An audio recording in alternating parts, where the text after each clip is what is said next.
Hi, everyone, and welcome to the London Vegan Business Network. And I'm delighted to have with me Sandra Nomoto, the content doctor, who is one of our featured advertisers. Now, Sandra is a content writer and editor for cruelty-free businesses. She also offers a suite of services for memoir authors and launching her career in the public relations industry. She ran Conscious Public Relations Inc. And over her 10 years in business, Women in Film and Television Vancouver awarded Sandra the 2009 Volunteer of the Year Award. And the company was the fourth public relations agency in Canada to earn B Corporation certification, which is really difficult to get. And she contributed to Women Network Vancouver, earning the Best Social Media and Community Engagement Award. And Sandra also authored the only public relations guide you'll ever need in 2019 and vegan marketing success stories in 2022, earlier this year. So on the side of her desk, she co-hosts Veg Networking Canada, Canada's only vegan networking group. And she previously served on the boards of directors of the Vancouver Mural Festival and Vancouver Short Film Festival. And Sandra's website is sandranomoto.com, and she's also written for several other outlets as well as her own having her own blog as well. So I'm just going to bring on Sandra. Hi, Sandra. How are you doing? I'm doing great. Thanks so much for the intro and for allowing me to be here, Shabari. You're very welcome. So, Sandra, tell us a little bit more about yourself and what was the inspiration for doing what you do and why? Yes, well, you covered quite a bit in that intro there, so thank you. So after closing my first business, Conscious PR, in 2018, that was actually the year that I went vegan. And so I spent a good year and a half or so kind of figuring out what the next career move for me was going to be. I was freelancing, doing some admin work for a couple of businesses and exploring other careers. I really didn't want to I didn't think that I wanted to stay in marketing. I was sort of like, I'm done, and let's put that industry behind me. But yeah, over the course of that time, I was paying attention to what was going on in the vegan space. It's obviously growing, and then I sat down to meditate at the end of 2019 and just got this huge intuitive hit. Yeah, my intuition told me, you're vegan now and you'll always be writing. So put those two things together. And I went, oh, okay, let's give this a try. So at the start of 2020, I launched my second business, the one I run now, as the content doctor, with the goal of helping vegan businesses with their written communications. And thanks to the pandemic, I had a bit more time on my hands. So I took courses in book editing and formatting. And because books are the longest piece of content you could possibly work on. And I've always been fascinated about editing. And so so that sort of launched a different suite of services for authors, so I do that. I do coaching. I can do content writing for authors now as well. And then the idea for the book came around the time of my birthday last year. So around the spring of 2021, I usually go to an intuitive and ask her, what do the spirit guides have to say for me for this birthday? And she actually said, you're going to write a book. And I went, what? I really had no ideas at the time about, what I could possibly publish another book on, but just kept thinking about just what I was paying attention to in the vegan industry, and yeah, I've always been curious about marketing and how vegan businesses market themselves. And so I Googled and let's see if there's a book out there about vegan marketing. And there isn't. The closest thing is Katrina Fox's Vegan Ventures, which she published in 2016. So I read her book. I was very inspired by it. Her formula is exactly what I was thinking of doing for the marketing book. So so I started sending out the first email requests for case studies at the end of September last year, and then 3 months later I had all of the stories that I needed to form a book, and my manuscript was finished by early January this year. Oh, that's wonderful. Thank you, Sandra. And just to let the viewers at home know, if you have any questions for Sandra, please put them in the comments, and I will read them out during the course of the interview. So, Sandra, that's really interesting. You mentioned about meditating. Do you do that often?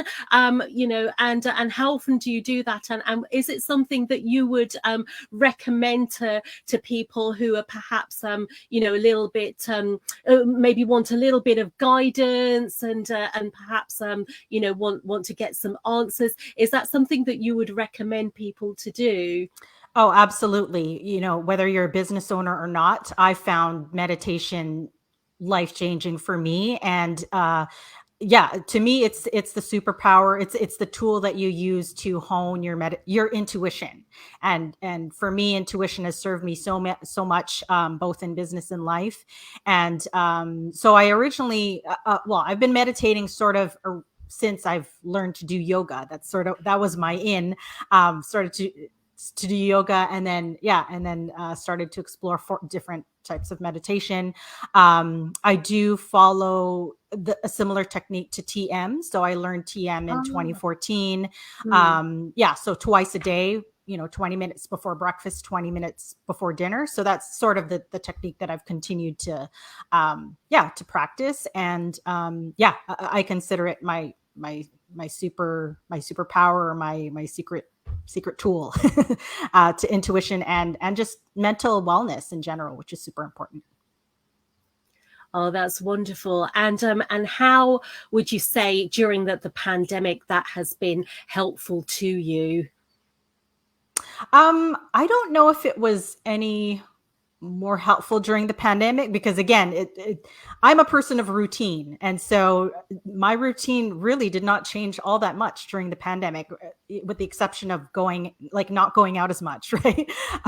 So I mean, I continued to do, my meditation throughout. I would say, it was most helpful just before that pandemic hit, because I was in a point in my life where I didn't know what the next sort of big career move for me was going to be. And so that really gave me that inspiration to try content writing for businesses. And then, and originally I had branded myself as the vegan copywriter. So that's what I started out with in 2020.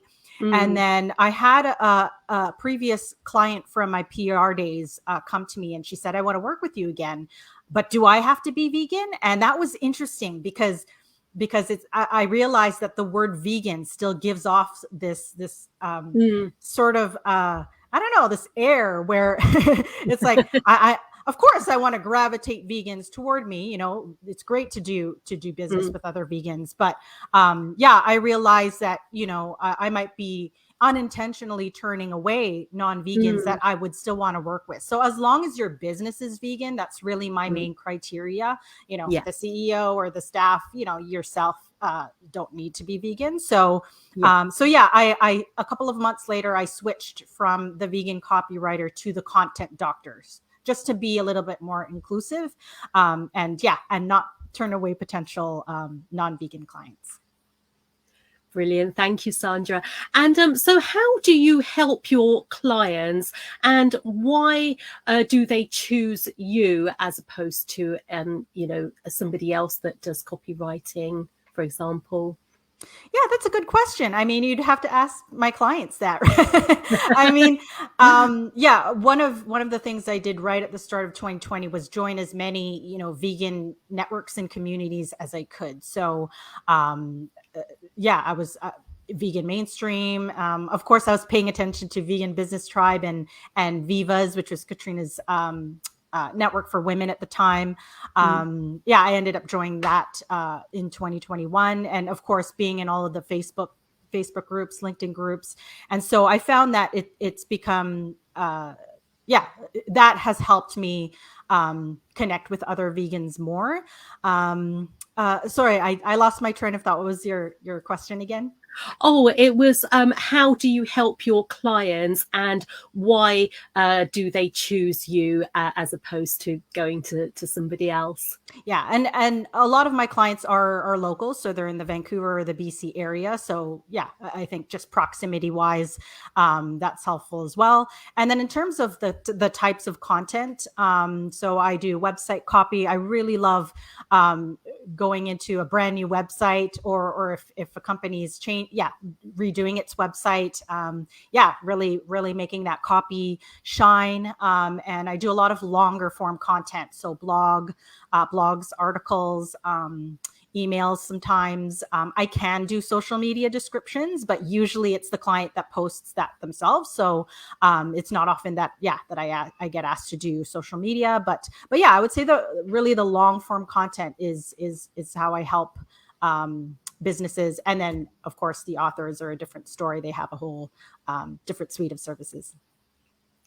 Wonderful, thank you. And could you give some examples of the work that you have done for your clients? Maybe you could give an example of what you've done for a particular client.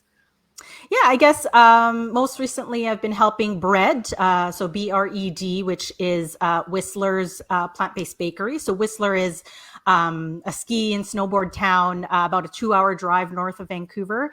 And, I have to say, I haven't even tried their goods yet, but they're an amazing bakery. They've been making waves, globally. And I'm so fortunate to have been invited to help them put out a monthly newsletter and then a weekly blog. And so, even if they're, just based in Whistler, and that's most, their customers are mostly based there, it is very much a destination city. So in the wintertime, people are coming from all over the world. And so it's very important for them to put Whistler on the map, and then of course their own bakery. And so, so coming up with blog topics that will attract even, visitors to Whistler has been really fun. Oh, that's wonderful. And I know Natasha myself as well. Yeah. Yeah. Natasha and Ed are great. They're amazing.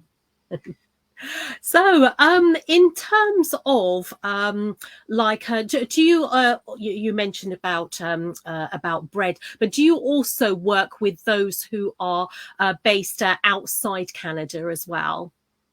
Yeah, I've done a bit of work for a few American clients. I think one in Australia. Yeah, so I mean, usually they're Canadian, but yeah, I have done some work with folks abroad. Wonderful. And so could you tell us about a little bit more about your latest book, Vegan Marketing Success Stories, and how the idea for your book came about? Yeah. So, yeah, as I said earlier, I was really inspired by Katrina Fox's Vegan Ventures. She really wrote the very first vegan business book in the world. And so Mm. I thought, well, my book could be the second. So, yeah. And then her formula is getting case studies of folks who run vegan businesses. And so, I really wanted to take the few chapters that she started with about marketing and then flesh that out into an entire book. And so my book is two things. So it's a guide to marketing. So even if you are brand new to business, have no idea how to market your business, you can open this book and you'll get, pretty much almost every tactic that at least I could think of that exists out there. And that's in this book. So it's a guide to marketing. And then second, it's a collection of stories of vegan businesses. And of course, just a small sliver of them around the world. My idea was, if I want 50 case studies, I should reach out to about 200 companies around the world. And that number Mm. actually ended up being almost 280 Wow. because if I didn't hear back from a company, even after following up by email, or if they said no, I would just go on to the next company on the list. And so the list ended up getting quite long. In the end, I received 47 stories, which is great. I almost reached that 50 number. But because I did find that there were some gaps. So I wanted at least one example of a vegan business for every tactic that I mentioned. And so what I did was I ended up just doing research online, and I included an extra about 3 dozen businesses in there as well, and got their permission to use those examples. So in the end, there are about 80 vegan businesses mentioned in the book. Which and all around the world. And I really tried to get a good diverse range of female, male founded businesses, people of color, different types of businesses, and then different sizes of businesses. So solopreneurs all the way up to big corporations. Unfortunately, a lot of the big corporations did not respond or they couldn't get involved. So this is very much a book catered to the startup founder or the small to medium sized business. And so if you're in that boat, this is the book for you, because all the stories in there are of small to medium sized businesses, and not huge budgets either. I think the most that was mentioned was maybe a 20,000 pound campaign that was done, which is what, roughly for 50,000 Canadian dollars. So those are the types of budgets we're working with. They're not huge $1 million budgets. That's fantastic, and that's really fantastic that you've got a variety of different people that you were promoting as part of your book. All sizes, as you mentioned, all sizes of different companies. Not the really big ones, as you've mentioned. They didn't reply, but that's really great that you've given them a platform as well. So right. So we've actually got a question come in from one of the viewers at home. Did you find most businesses were willing to share their marketing secrets with you when you approached them? Yeah, I would say that the ones that came back with stories absolutely did. And I should say the rest of that, 240 number, either they didn't respond. So, I mean, it could be, it just didn't reach the right person, and I did my best to, some of them I just had to go through the hello or the info at, and then hope that customer service forwarded me to the right person. For others, I did a little bit more sleuthing. So, really tried to connect with the right person on LinkedIn, or sent, an Instagram DM or a Twitter DM if I really, really wanted that company in. And then a few others, said no, just because they were too busy, or they were too early in their business. Like they were still under a year in business and didn't really have any marketing data to share. And then there were only 3 companies that I approached, and their stories were not even really stories. Like they didn't share enough. And so unfortunately I couldn't use their company examples, but I found that for the most part, the ones that did come back were quite willing to share. And some of the stories were very, very short, like a few sentences. They're like, here's what we do. And that's it. Like no context, no fancy explanation.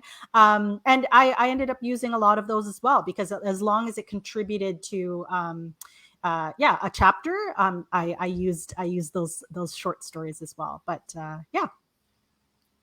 Wonderful. And can I ask, what can people, what are the main sort of learning points in your book, Vegan Marketing Success Stories?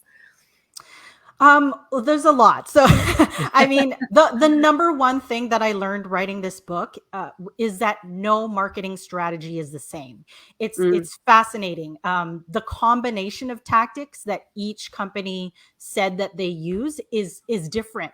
Like no company is using the same combination of tactics as another business, and so I found that really interesting, and it just reassured for me that you have to find what works for you and your business. Even if you tried to copy the exact same strategy as your competitor was doing and put, the same amount of ad budget and put it out at the same time, you might get different results because your audience might be a little bit different. So that's the number one thing that I found. And in terms of, sort of tactics. So I'll give you a rundown of the chapters. So this gives you an idea of the different types of tactics that you'll learn. So in chapter 1, it's marketing basics, which I initially wasn't planning to write, but because of the stories that I got back, some of them talked about how just coming up with a title that had the word vegan in it, that was their mm, key to marketing. mm, So I talk a bit about the pros and cons of using the word vegan in your company title. Vegan Business Tribe shared how much the customer journey has been key to their marketing. So mm, mm, that inspired a whole section on customer service in that basics chapter. mm, And then chapter 2 is advertising and direct marketing. So very much the old school type of tactics. Chapter 3 is sales promotions. Chapter 4 is public relations. Chapter 5 is digital marketing. And those are the two longest chapters. So that just gives you an mm, idea that most businesses are using either or both public relations and digital marketing. And then the next chapter is events and direct selling. So more of the face-to-face mm, type of tactics. And then the last chapter is called everything else because there are some sections in there that weren't long enough to form their own chapters. So in mm, that chapter, I have how businesses pivoted during the pandemic in terms of their mm. marketing. I have a section on diversity and inclusion and the importance of that in your marketing, which I'm really proud of. And then I have a section on businesses that transitioned to becoming vegan and how they're using that in their marketing. So that gives you an idea of what you'll learn in this book. That's brilliant. Thank you, Sandra. And would you say that there is a difference between the way that vegan businesses market as opposed to not how non-vegan businesses do their marketing? Yeah, that's a great question. In terms of tactics, absolutely not. Everybody's using the same tools, right? We all have the same tools at our disposal. The only thing that I would add is that with vegan businesses, you have to figure out how much education around veganism or activism is a part of your messaging and your story. Because with vegan businesses, it's very natural to talk Mm, about, like, for example, you sell a plant-based meat alternative. mm, mm, Obviously you might need to talk about why it's important for people to try a plant-based meat alternative instead of eating animals. And so naturally there might be more mm, education or more information about activism involved in there. And mm. that's not common with all the other non-vegan types of businesses. Great, thank you. And going through your bio, I mean, it's very, very impressive. In terms of the B certification, how and I mentioned that is quite a difficult thing to do. How did you manage to get that? Yeah. So for if you aren't aware of how B Corporation is actually earned, you have to fill out an assessment of your company called the B Impact Assessment. And it's actually absolutely free for anyone to go online. You can start a free account and take this assessment yourself and see where you land.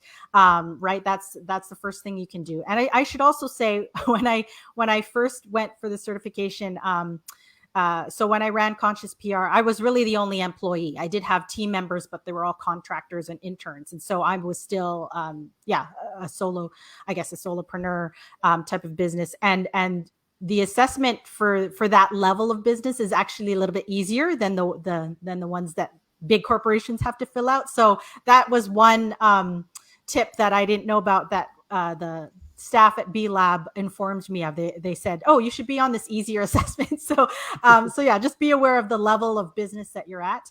And then so the first time I took the assessment online, I think I scored 20 out of 200 points, and you need at least 80 to apply for the certification. So it gives you an idea of how much work you have to do to build up those points. And so so I did. I once I knew where I was at, or actually, I think I was at 40 points when I first filled it out. And so I just took all the steps that I thought I could. And I think I landed at about 69. And then I was like, okay, I need some help. And so I hopped on a call with the staff member at B Lab, and they said, here are a couple of the other things that you can do to get that, push yourself over the 80. And so once I did that, I was ready to go for the certification. So even if you're a small business, nonprofit businesses do not apply. So as long as you're a for-profit small business, and if that's important to you, having that certification and something that you want to share with your consumers and your partners and so on, it's absolutely possible. You just have to go online and give it a try. Wonderful. Thank you, Sandra.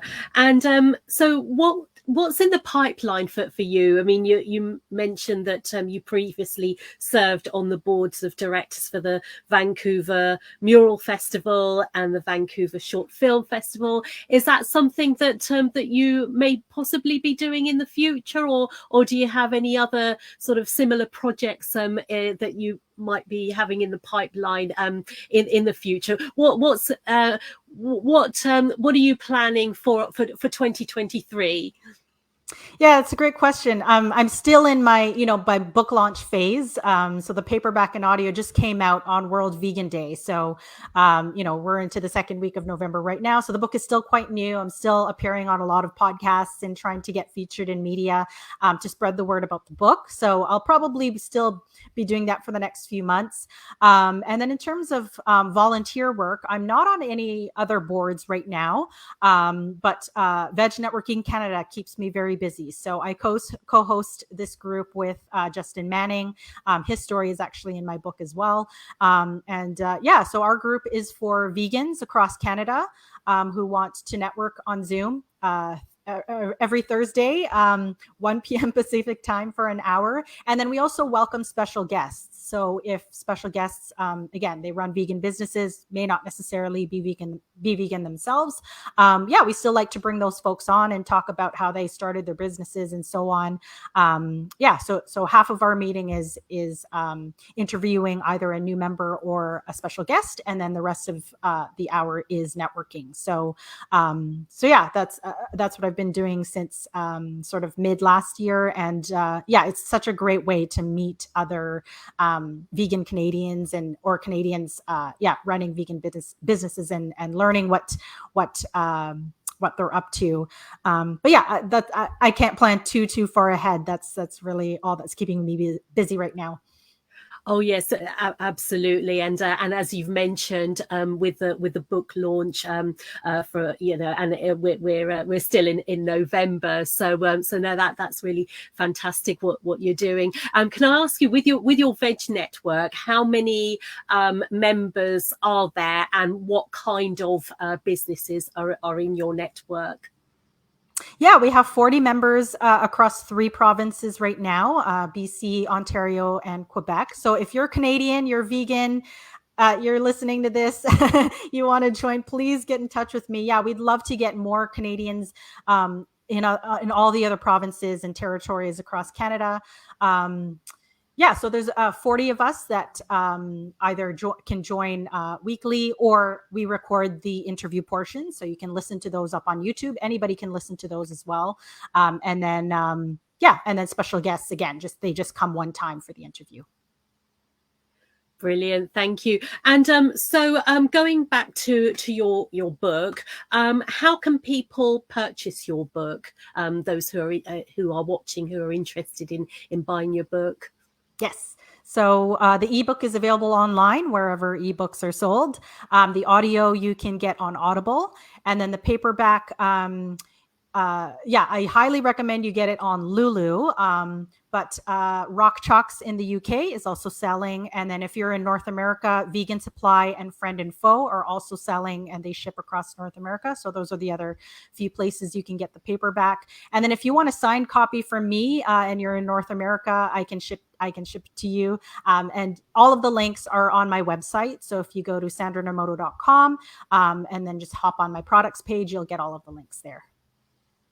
Wonderful. Thank you, Sandra. And also, if somebody wants to get in touch with you, what's the best way? Would it be email or through your website, or what's the best way that people can get in touch with you? Yeah, social media through my name, Sandra Nomoto, or my website, same thing, sandranomoto.com. If you want to look specifically at the Content Doctor services, you can go to thecontentdoctor.co, and that'll forward you to the right page. Wonderful, thank you. And if do you have a newsletter that people can sign up to if they're interested, in what you do? How can people sign up to your newsletter? Yeah, if you just hop onto my website, either a pop-up will come up, or you can scroll down to the footer and you can sign up there.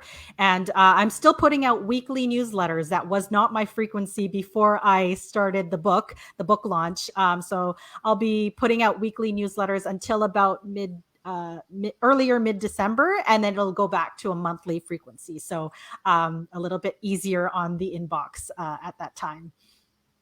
Fab. And in your newsletter, do you share tips? What kind of content would people expect to see when they sign up to your newsletter? Yeah, I have a free 5 types of writers guide that you'll get soon as you sign up. And right now, a lot of my content is focused on the book. So I share a lot of the contributors and examples that are in the book. But yeah, like I said, once I go to more of a monthly frequency, it'll probably be more along the lines of content marketing tips. Brilliant. And before I go to the another question from a viewer, I wanted to ask you, who's your inspiration? Who would you say inspires you from the vegan community? Yeah, there's a lot of folks, I would say. I follow a lot of vegans and vegan influencers. 2 come to mind right now. Jennifer Stojkovic at Vegan Women's Summit. She's just doing amazing things with her community, and I believe she's at COP right now. She got invited by the UN to appear. Wow. So yeah, I thought I saw something on LinkedIn today around that. So she's amazing. And then also Erin Ireland, who's here in my city of Vancouver. She has run a baked goods company called To Live for many years, even before the goods were vegan. But she's finally opening her an actual retail and brick and mortar bakery location in East Vancouver. So To Live For Bakery, and I think they're in the last steps of of setting it up. So I'm super excited to go over there and try the vegan baked goods that she has to offer. Wonderful. So this is, I'll just bring up the question from one of the Facebook users. Are there plans to expand the Canadian vegan network internationally? Can those outside Canada join? That's a great question. And unfortunately, no, our network is only open to Canadians. And that's because I know that there are many vegans in Canada that we just haven't reached yet. Or, for whatever reason, maybe they wouldn't want to join our network. But our network is only open to Canada. But like I said, our interviews are all up on YouTube. So no matter where you are around the world, you can hop on our YouTube channel, just search, or actually we have a link now, youtube.com/Veg Networking Canada. And you can, look at all of the interviews of our members, and then all the special guests that we invite. Brilliant, thank you. And in terms of the how popular veganism is where you live. Would you say that that it's becoming more and more common, and are there more vegan restaurants now where you live than before, would you say? Yeah, great question. So I started my journey at the end of 2007, and even though I've only been vegan technically for about 4.5 years, I've sort of seen the scene grow out here, and we've always had a good number of, I would say, plant forward restaurants, Mm, but certainly in the last, I would say, 5 years, the number of vegan businesses and companies providing alternatives has grown. mm, I don't think we have too many vegan only restaurants, but mm, certainly more vegan menus have popped up in omnivore restaurants, which is great. mm. And then we have quite a thriving activism scene and online communities out here. We have a number of Facebook groups that people are very active in. So I would say definitely in the last five years, it's yeah, become quite good. Brilliant. Thank you, Sandra. And can I ask you, what message would you like to leave the viewers at home with? Wow. So if you're a vegan business, again, uh, don't underestimate the power that you have. I think even if you're a small business, by choosing to have a vegan business, you are creating such a positive impact in our economy. And kudos to you. And of course, if you want to learn more marketing tips, you can pick up my book and learn more from the vegan businesses that are featured there and how they're using their marketing to grow their business. And if you are not vegan yet, I just want to say, it's possible.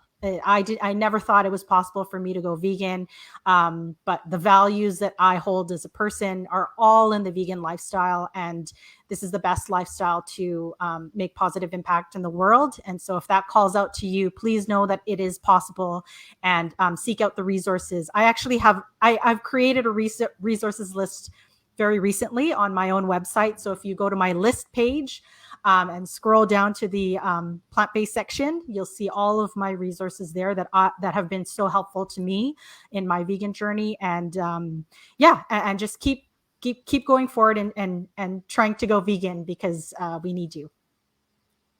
Absolutely. Thank you so much, Sandra. I mean, it's been an absolute pleasure to interview you, and it's been great to get to know you, because we've known each other for a couple of years. You know, we were in touch with each other through the pandemic. So it's really great to get to know you better, and for the viewers watching this as well, for them to get to know you better.